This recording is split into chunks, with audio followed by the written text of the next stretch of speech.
Namo tassa bhagavato arahato sama sambuddhassa. Namo tassa bhagavato arahato sama sambuddhassa. Namo tassa bhagavato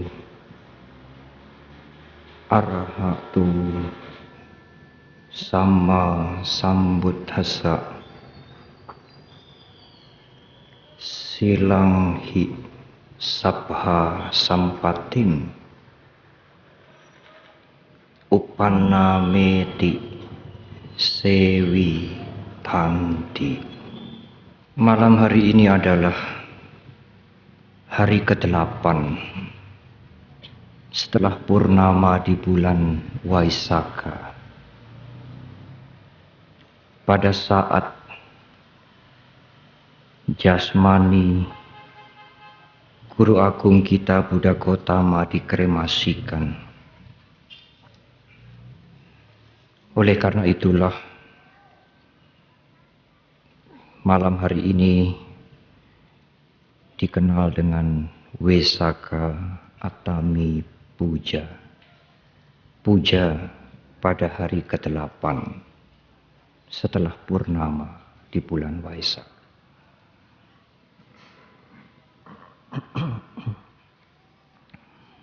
Ibu, bapak, dan saudara-saudara, memang jasmani Guru Agung kita telah dikremasikan. Tetapi bukan berarti Guru Agung itu telah meninggalkan kita. Pemikiran seperti itu juga pernah muncul pada saat menjelang Guru Agung kita mangkat atau parinibbana. Pada pikiran Bante Ananda. Saat itu Bante Ananda belum mencapai tingkat kesucian tertinggi atau arahat. Bante Ananda masih bersedih, bahkan meneteskan air mata, karena Guru Agung yang dilayani dengan kasih sayang dan kesetiaan selama lebih dari 20 tahun, siang dan malam, tiba saatnya akan meninggalkan Ananda untuk selama-lamanya. Guru Agung kita mengerti, membaca pikiran Bante Ananda. Kemudian beliau mengundang Bante Ananda. Mengapa memerangi penderitaan, ibu, bapak, dan saudara?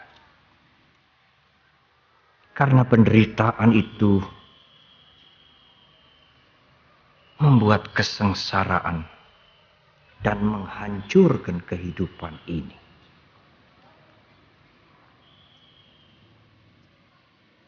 Sebagian orang berpikir demikian. Bante, bukankah sebab penderitaan itu karena kita hidup kekurangan? Bukankah kalau kita tidak punya cukup makan itu menderita, Bante? Benar, saudara. Tidak salah. Kalau hidup kita serba kekurangan, tidak sejahtera, tidak makmur, miskin, bukankah itu penderitaan, Bante?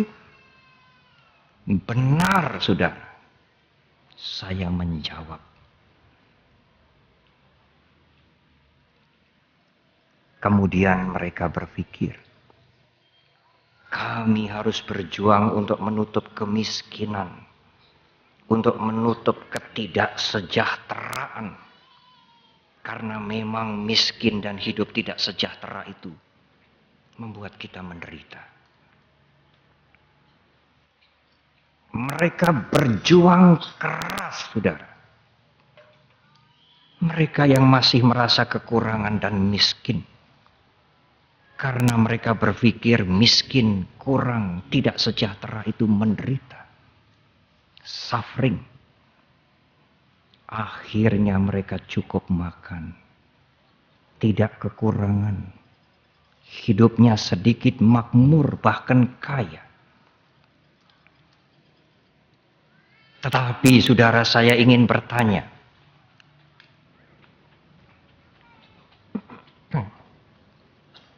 Dahulu miskin menderita, benar. Dahulu serba kekurangan, makan tidak cukup, menderita, benar, tidak salah. Tetapi sekarang setelah berjuang, dia cukup makan.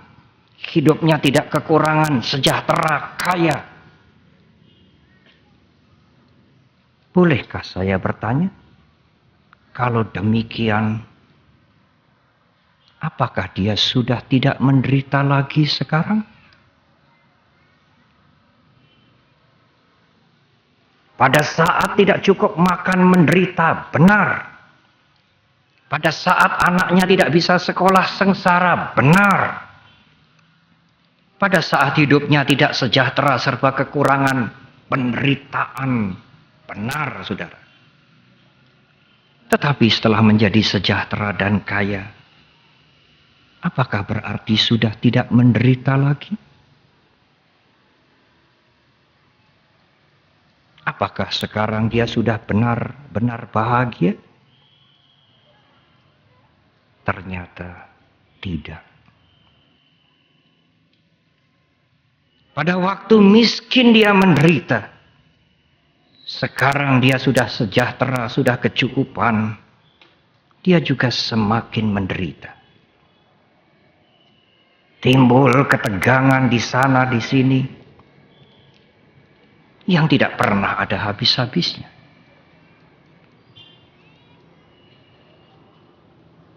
Yang miskin memang menderita, tetapi yang kaya juga menderita, ibu bapak dan saudara. Bahkan semakin kaya, semakin menderita. Kalau demikian, apa sebabnya?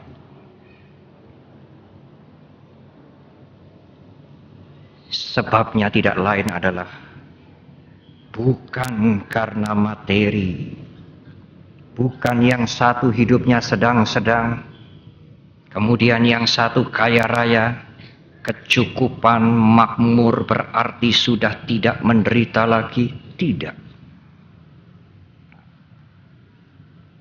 Sebab penderitaan adalah keserakahan.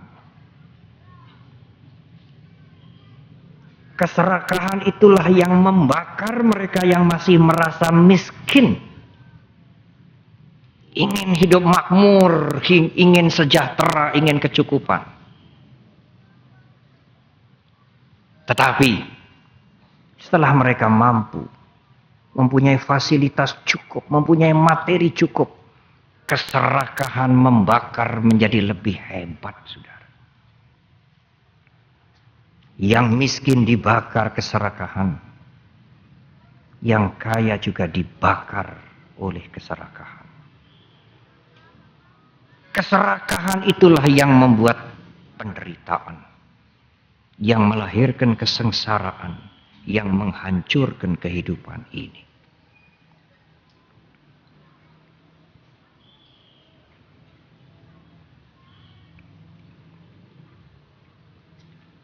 Keserakahan menuntut. Semakin besar saudara mempunyai kemampuan, semakin besar fasilitas yang saudara miliki, keserakahan menjadi semakin besar.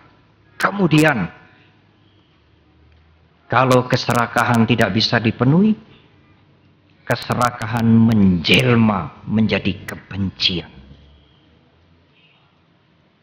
Kalau keserakahan tidak bisa dipenuhi, saudara, tuntutan keserakahan tidak bisa dipenuhi, Keserakahan sekarang menjadi kebencian. Tidak senang, marah, jengkel, dendam, benci, bahkan ingin menghancurkan yang lain. Karena keserakahannya dihalang-halangi.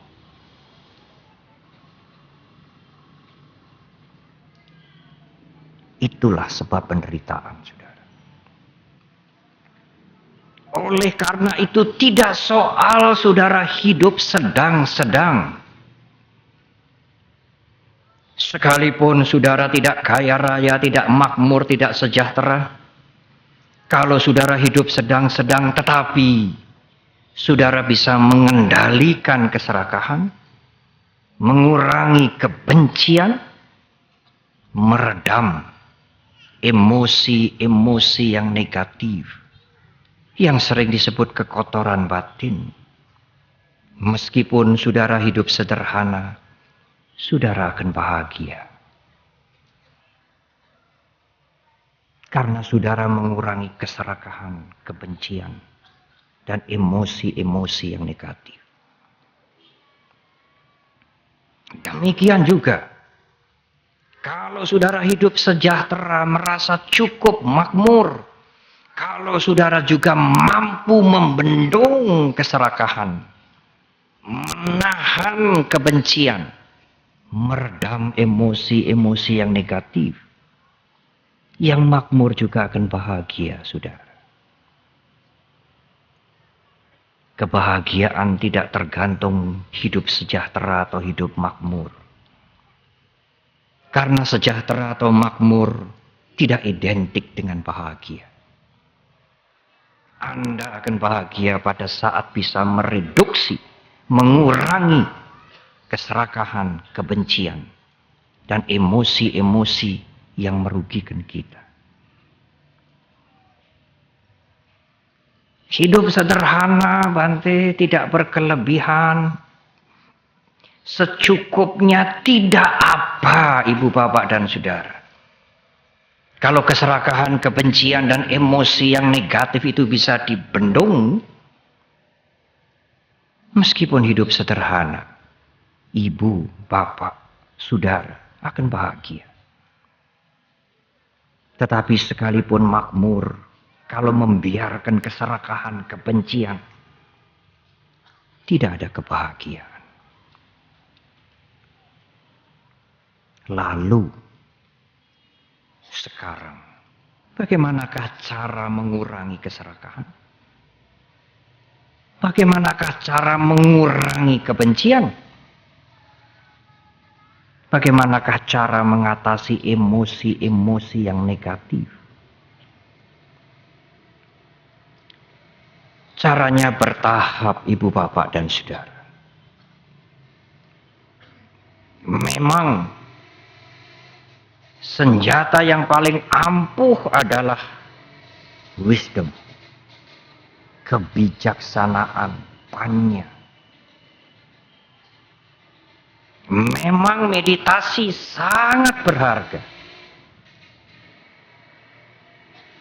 Tetapi, ibu, bapak, dan saudara, sebelum berbicara tentang wisdom, tentang panya, sebelum berbicara tentang meditasi, Guru Agung kita mengajarkan memerangi keserakahan, memerangi kebencian, meredam emosi-emosi yang negatif untuk mengurangi penderitaan adalah mempunyai perilaku yang baik. Mempunyai perilaku yang baik, mampu mengendalikan dirinya sendiri. Ini adalah awal berperang melawan penderitaan.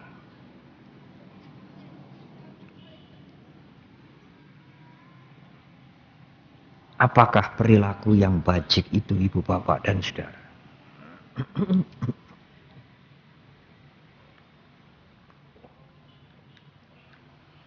Yang pertama adalah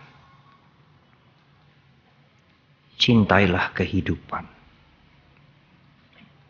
meskipun kecil dan lemah, sekalipun binatang, cintailah dia. Betapa berharga, betapa mulia kehidupan itu. Termasuk binatang, apalagi manusia.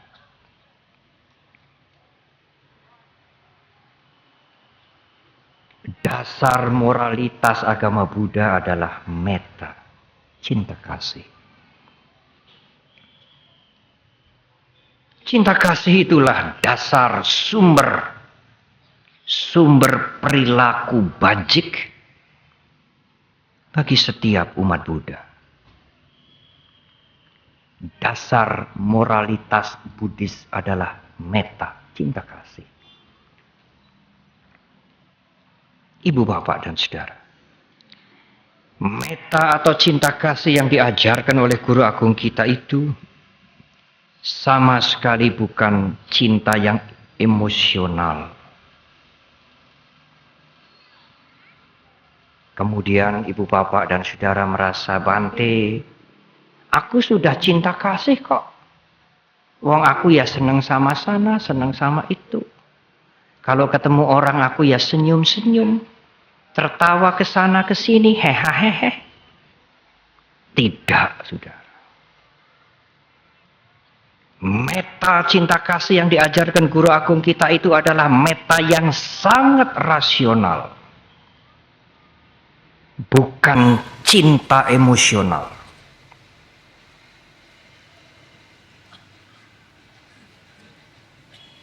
Bagaimana wujudnya? Bagaimana Bante wujudnya kalau orang mempunyai cinta kasih, mempunyai metta? Apakah dia selalu senyum-senyum ke sana kemari? Tidak, saudara. Ramah tamah tidak identik dengan metta. Belum tentu identik dengan metta. Realitas awal, perwujudan awal orang-orang yang mempunyai cinta kasih adalah mereka yang mempunyai perilaku bajik. Mereka yang bisa mengendalikan dirinya sendiri. Itulah orang yang mempunyai cinta kasih.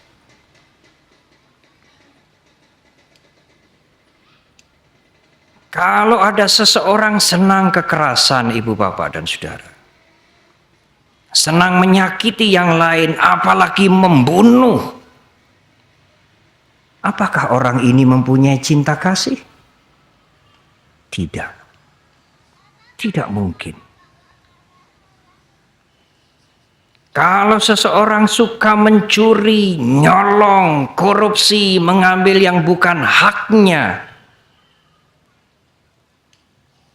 pantaskah orang ini dikatakan orang yang mempunyai cinta kasih? Tidak. Karena mencuri, korupsi itu akan merugikan yang lain. Kalau istri selingkuh, kalau suami menyeleweng, apakah suami istri ini layak dikatakan mempunyai metta, cinta kasih? Tidak.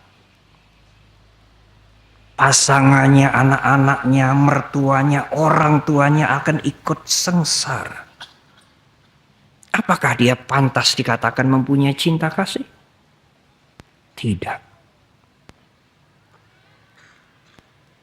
Kalau orang suka janji, tetapi tidak pernah ditepati, membuat gosip, memfitnah, apakah orang ini mempunyai metta cinta kasih, saudara? Tidak. Demikian juga kalau ibu, bapak, dan saudara bersahabat dengan narkoba, mabuk, tidak ada kesadaran, membuat onar, tidak mungkin orang ini mempunyai metta cinta kasih. Orang yang memiliki cinta kasih adalah orang yang mampu mengendalikan dirinya sendiri. Wujud yang nyata dari cinta kasih adalah pengendalian dirinya sendiri,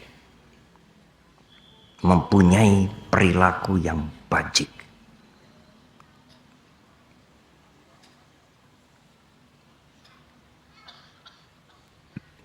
Aduh Bante, tetapi sukar mengingat-ingat urean Bante.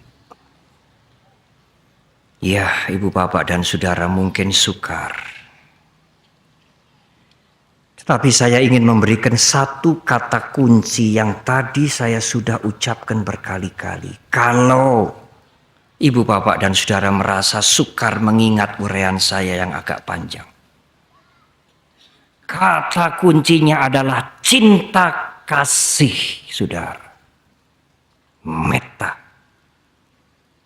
Kalau saudara ingat setiap saat, aku harus memiliki cinta kasih metta.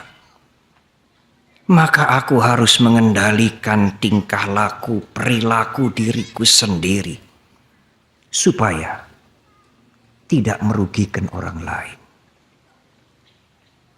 Tidak membuat penderitaan bagi makhluk-makhluk lain. Cinta kasih adalah kata kunci. Kata kunci untuk berperilaku bajik, untuk mengendalikan tingkah lakunya sendiri. Ingatlah cinta kasih, ingatlah cinta kasih. Maka saudara akan mengingatkan diri saudara untuk tidak berperilaku buruk yang merugikan dan membuat penderitaan orang lain dan juga penderitaan bagi saudara sendiri. Ibu bapak dan saudara, di awal khotbah saya mengutip Teragata, kalimat bahasa Pali yang singkat. Silanghi sabas sampating upanameti sewi tanti. Apa artinya? Kalau seseorang memegang sila, menjaga perilakunya untuk berperilaku bajik dengan sungguh-sungguh,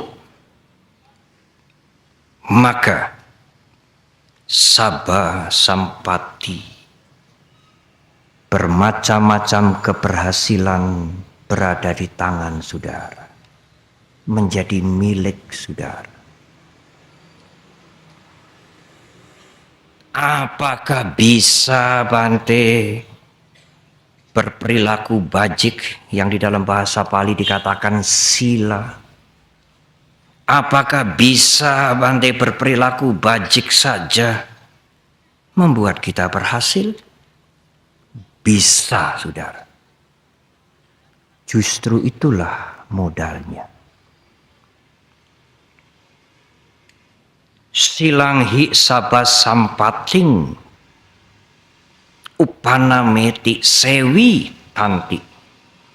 Kalau Anda mengendalikan diri berperilaku bajik mempunyai sila, maka semua keberhasilan menjadi milik saudara.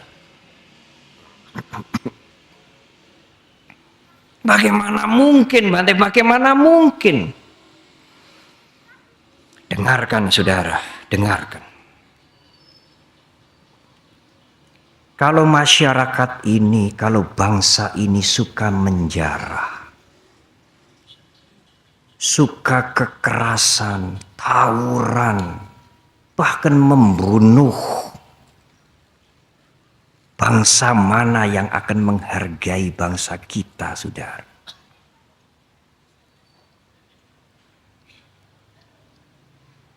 Pada waktu saya datang dari airport 2 hari yang lalu, di perjalanan saya mendengar berita radio, ada tawuran di sana, tawuran di situ, tawuran di sana. 1 meninggal, 20 luka-luka, 2 meninggal, 1 meninggal, sekian luka-luka. Saya cerita kepada orang lain. Orang ini memberikan komentar, saudara. Mending Bante yang meninggal hanya satu. Yang meninggal hanya satu, mending, saudara, katanya. Alangkah murahnya kehidupan di masyarakat ini. Alangkah rendahnya nilai kehidupan di tengah-tengah kita. Yang satu meninggal itu mending, katanya. Kalau masyarakat ini, bangsa ini tidak menghargai kehidupan,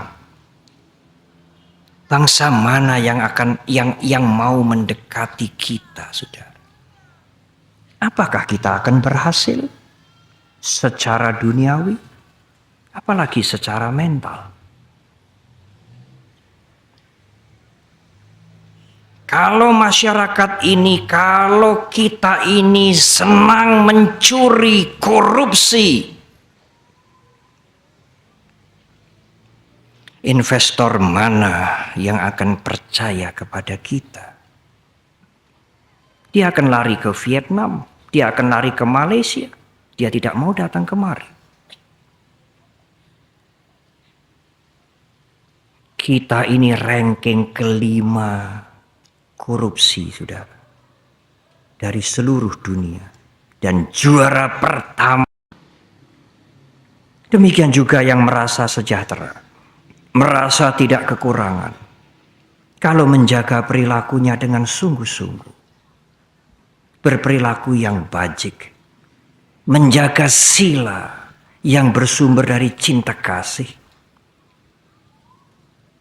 yang sejahtera, yang kaya, yang makmur, juga akan bahagia. Bahagia dan bahagia. Karena pengendalian diri itulah cara yang awal untuk perang, saudara.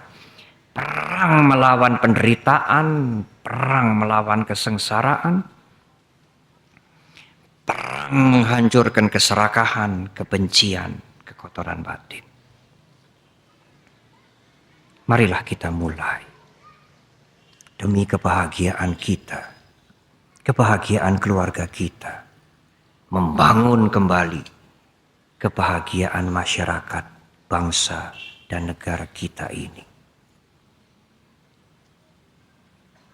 Semogalah, saudara, pesan Waisak ini berguna bagi kita semua. Selamat Trisuci Waisaka Puja 2550. Semoga Tiratana selalu memberkahi dan melindungi saudara. Semoga semua makhluk berbahagia. Terima kasih.